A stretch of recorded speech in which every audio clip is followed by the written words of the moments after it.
Let me ask you something. Have you been learning English for months, maybe years, and still feel like you're not fluent? Because here's the truth. Most people never become fluent. Not because they're lazy, not because they're bad at languages, Uh-huh. but because nobody teaches them how to learn. This deep dive is not about grammar rules or word lists. It's about what really stops you and how to finally break free. So if you're tired of feeling stuck, frustrated, or left behind, stay with us. This might just change everything. Okay, so have you ever felt like that? You're putting in the hours, you're learning the vocabulary, the verbs. Doing all the things you think you're supposed to do. Exactly. But that effortless flow, speaking easily, it just feels miles away.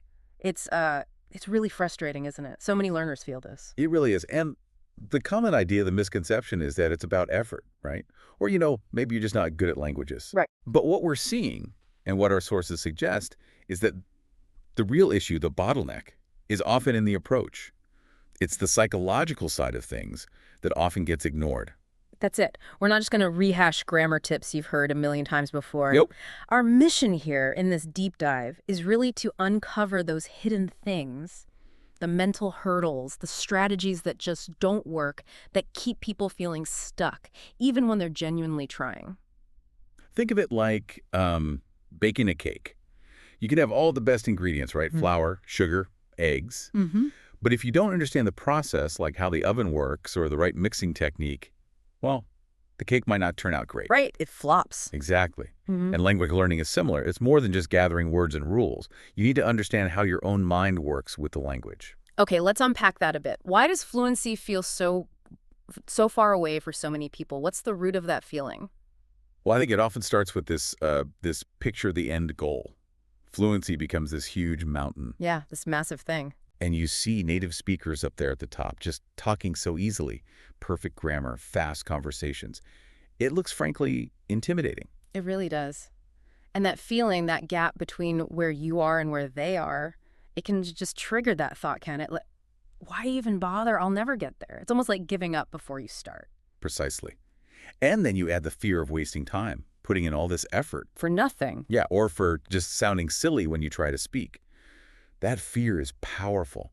But the key thing to realize is these are mostly mindset issues. They aren't about your actual ability. That's so important because even saying simple things like, hello, how are you?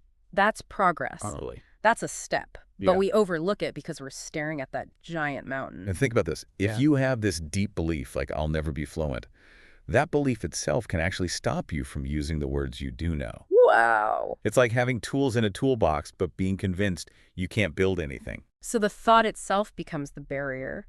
That's fascinating. And something else that came up is confusing practice with performance. Yes. This is crucial.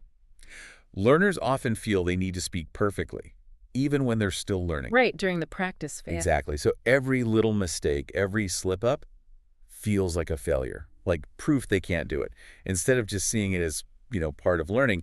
It's so different from how kids learn, isn't it? Babies just babble. Toddlers say things like, I goed, or her did it. And we think it's cute. We don't judge them. They experiment, they make mistakes, they figure it out. No fear of judgment there. None. But as adults, that self-consciousness, that fear of looking stupid, it just slams the brakes on it. It can shut learners down completely. Okay, let's pivot slightly. What about motivation? It's always talked about as the key, right? You just need more motivation. Yeah, and we really need to question that reliance on motivation. It's great at the start, that initial spark, that excitement. Sure, the New Year's resolution feeling. Exactly. But it's fleeting. It's like fireworks, brilliant for a moment, then gone. It doesn't last. Okay, so if motivation is the fireworks, what's the actual fuel? What keeps the engine running long term? Discipline, systems, habits. Yeah. That's the real fuel. Think about brushing your teeth. Okay. You don't wake up feeling super motivated to brush your teeth every single morning, do you? No, definitely not. But you do it anyway. It's a routine. It's just what you do. So the goal is to make English learning less like this big effort you have to pump yourself up for, and more like brushing your teeth, just part of the routine. That's the idea. Shifting from I have to do this to this is just part of my day. That consistency, even small amounts, is way more powerful. And relying only on motivation can actually be toxic. It can be. Yeah. Because what happens when you're not motivated? You feel guilty. Right. Yeah, I should be studying. Exactly. I should be doing more. And that guilt can actually kill your momentum. You get into this cycle of starting, feeling unmotivated, stopping, feeling guilty, then maybe starting again later. It's exhausting. That sounds very familiar. Waiting for that perfect motivated moment that often doesn't show up. What helped you break that cycle? For me, it was consciously making it small, really small, like 10 minutes a day. Simple. And doing it even when I didn't feel like it. Ah, so showing up even without the motivation. That was the key, I think. That's when you start to rewire things. Doing it when you don't feel like it, that's where the habit builds. It's like proving to your brain, nope, we're doing this anyway. That's the real game changer, maybe. I think so. It takes the pressure off waiting for inspiration and puts the focus on just doing the action consistently. Okay, let's go back to those mental blocks, that fear of being judged you mentioned. Can you describe that feeling a bit more? Oh, yeah. It's like Yes. you're in a conversation, you open your mouth, you start to say something in English, Mhm. and suddenly your brain just floods with doubt. Mhm. Is this right? Is the grammar okay? Is that the best word? And poof, you just stop, trail off, lose your thought completely. Oh, I know exactly that feeling. The brain freeze, especially around fluent speakers. Yeah. You suddenly forget words you absolutely know. It's maddening. It really is. And often it's just panic, right? That pressure of being on stage somehow overrides your actual ability. It's anxiety talking, not your lack of English. And the risk is you take that experience as proof. See, I really can't speak, when it was just fear taking over for a second. Exactly. So how do you fight that? How do you dismantle it? What worked for you? Honestly, pushing through the awkwardness.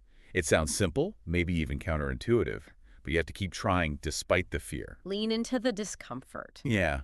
Yeah. Accept that it might be awkward. Accept you might make a mistake. Embrace the silence. If you lose your words for a second, just try again, even if your voice shakes a little. Like exposure therapy, but for speaking anxiety. Gradually getting used to it. Any specific techniques? One thing I found really helpful, surprisingly, was talking to myself out loud in English, Golly. like narrating your day. Kind of. Yeah, just simple stuff. At home, doing chores, walking around. Okay, I'm making coffee now. Need the filter. Or, right, walking to the shop. Need to buy milk. It sounds a bit weird, maybe, when you first think about it. It feels weird at first, but the point is you're practicing in a totally safe space. No judgment. Right, zero pressure. And you're training your brain to actually think in English more automatically. Trying out sentences, finding words for everyday things. So it helps make English feel less like this separate study subject and more like your own internal voice, your default way of thinking. Exactly that. It helps integrate the language more deeply. Makes it feel more natural, more available when you actually need it with other people. Okay, but let's be real.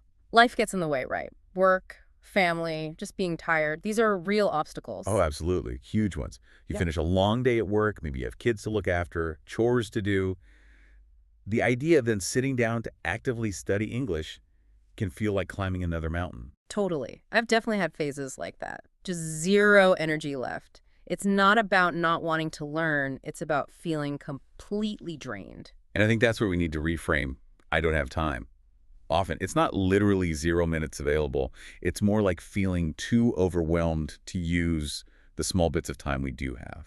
So instead of aiming for, say, an hour-long study session every night, which might feel impossible. Yeah, forget that if it's not realistic. Focus on micro efforts.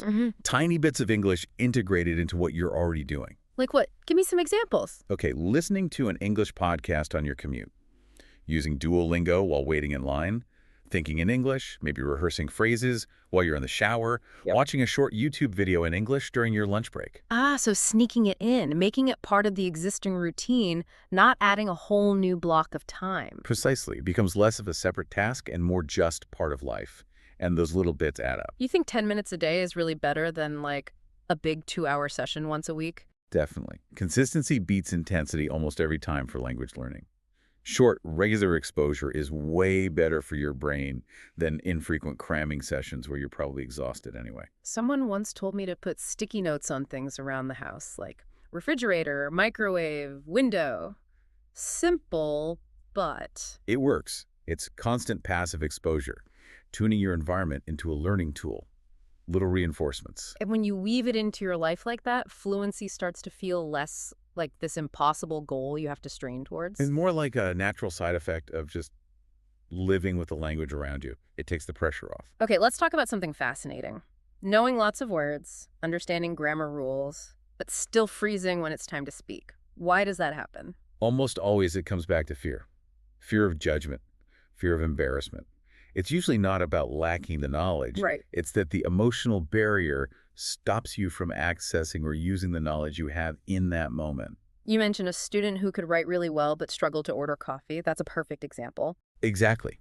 The information was in her head, but the confidence, the self-trust to actually use it in a real-time conversation wasn't there yet. And you can't really build that speaking self-trust by, like, reading more books, can you? Nope. You build trust in speaking by speaking. There's no shortcut.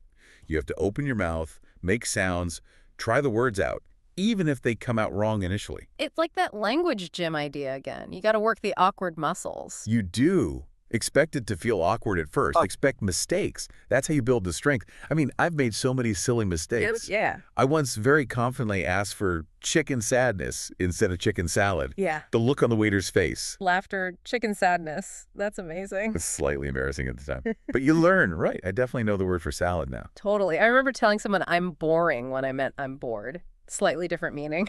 Yeah, it leads to different conversations. But that's the point. It's messy. There will be mistakes, funny moments. That's how you learn. So for anyone listening who's staying quiet because they're scared of mistakes, please know that the learning happens in the speaking, in the mistakes. Yeah. Silence doesn't teach you to speak. Exactly. Speak up. Speak wrong even. Speak nervously. Just speak. Every time you try, you're moving forward. Okay, another big one. The classic excuse, I just don't have time. We've all said it. We have. And it often feels true, doesn't it? Yeah. Life is busy. Schedules are packed. Adding learn English can feel like one thing too many. But is it always literally true? Or is it more about making time versus having time? I think it's more about making time and realizing that you don't need huge blocks of time. We've talked about micro efforts, 10, 15 minutes. If it's consistent, it makes a difference. It's interesting, isn't it, how we might say, we don't have 15 minutes for English, but we somehow find 15 minutes or more to scroll through social media or watch random videos. Exactly. Often it's less about the actual clock time and more about habits and priorities. Where do those little pockets of in-between time go? So finding those pockets, like maybe 5 minutes when you wake up, 5 at lunch, 5 before bed. Perfect example. That's 15 minutes right there. Totally achievable for most people and far more effective than trying and failing to find a whole hour once or twice a week. Consistency over intensity. That seems to be a recurring theme. It really is. Fluency isn't built in huge leaps. It's built step by step, day by day, through consistent practice, even small practice. And the great thing about language is you don't need a special gym or equipment. Right. Your brain is always with you. You can practice listening while walking, review words while cleaning, form sentences in your head while cooking. Learning can happen anywhere. Okay, something else that can really kill confidence. Comparison. Looking at other learners. Yes, the comparison trap. It's so easy to do. You hear someone else speaking and your brain instantly goes, wow, she sounds so natural. He knows so many words. They learn so much faster than me. And you immediately feel inadequate, like you're falling behind. Exactly. But it's such an unfair comparison, isn't it? You're usually comparing your beginning or middle stage to someone else's later stage. You don't see their whole journey, their struggles, the hours they put in. Right. You see their highlight reel, not the behind-the-scenes effort. Precisely. I remember looking at English teachers on YouTube when I started out and thinking, I'll never be that good. I didn't see the years of practice, the mistakes they made, the scripts they wrote. It's crucial to just focus on your own path, isn't it? Everyone learns differently at a different pace. Slow progress is still progress. And sometimes slow learning is deeper learning. Absolutely. Yeah. And if you do catch yourself comparing, try to slip it. Instead of jealousy, try to find inspiration. How do you mean? Think, okay, they achieved that. That means it's possible. Maybe I can get there too with time and effort. Use their success as motivation, not as a reason to feel bad about yourself. That's a much healthier way to look at it. Turn comparison into possibility. I like that. It takes practice, but it's a much better mindset. Okay, let's tackle another big mental barrier. Perfectionism. Perfectionism. Such a progress killer. It's that voice that says, don't speak until you can say it perfectly. Which means you often end up saying nothing. Exactly. You wait and wait to feel ready, but ready often never comes because you're not getting the actual speaking practice you need. You get stuck. It's that feeling that every time you open your mouth, it's a performance, and it has to be flawless. Right. I used to do this with emails. I'd write a simple email in English and spend ages editing it, checking every word, every comma. Overthinking it. Totally. Yeah. And just end up deleting it because it still didn't feel perfect. It was paralyzing. The irony is, aiming for perfection actually stops you from getting fluent. Because fluency comes from using the language, mistakes and all, not from thinking about it endlessly. You spend more time worrying about English than actually using it for communication. Remember, language is a tool, not an exam. So what's the antidote? How do you break free from perfectionism? You have to embrace being imperfect. Give yourself permission to make mistakes. See them as learning opportunities, not failures. And redefine fluency, maybe. Fluent speakers aren't perfect speakers. Not at all. I like to think of fluent speakers as confident mistake makers. They make errors, but they keep communicating. They don't let mistakes stop them. Confident mistake makers, that's a great phrase. So try to adopt that mindset. Let go of the need to be perfect. Speak now as a learner. Focus on getting your message across, on connecting, not on performing flawlessly. Okay, we've talked a lot about the problems, the barriers. Let's pivot to what actually works. What kind of practical systems help build fluency sustainably? Well, based on my experience and what we've discussed, consistency and low pressure are key. My system was simple. About 10 minutes listening, 5 minutes repeating phrases out loud, 5 minutes writing something basic. Every day. Okay, short and daily. Yeah, nothing overwhelming. Yours was similar, right? Listening on the commute, shadowing, writing a paragraph.